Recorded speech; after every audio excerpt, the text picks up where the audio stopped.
એટલે હોશિયાર માણસે ખાલી 20% જ મહેનત કરે. તમે જે હમણાં 80-20 પ્રિન્સિપલની વાત કરી એ શું છે? તમારી 80% સફળતા ખાલી 20% એફર્ટથી આવે છે. આપણે કોઈને પૂછીએ 100% સફળ થવું હોય તો કેટલા ટકા મહેનત જોઈએ? જવાબ આવશે 100%. સફળતા માટે 100% મહેનત જોઈએ તો 80% સફળતા માટે કેટલી 80% જોઈએ? સિમ્પલ જવાબ છે. પણ એકચ્યુઅલી અહીંયા સેકન્ડ આન્સર આપણો રોંગ છે. 80-20 પ્રિન્સિપલ એવું કહે છે કે તમારા જીવનમાં 80% સફળતા ખાલી 20% એફર્ટથી આવે છે. હું એક્ઝામ્પલ આપું.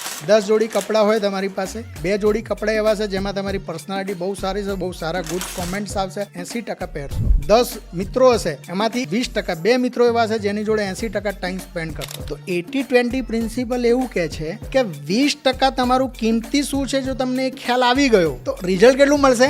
80%. હવે લોકો ભૂલ શું કરે છે? 20% મહેનતથી 80% રિઝલ્ટ લે છે, પણ 100% થવા માટે બાકીની 20% મહેનત માટે 80% આપવા પડશે. तू समझा? हाँ नहीं, तू समझा नहीं.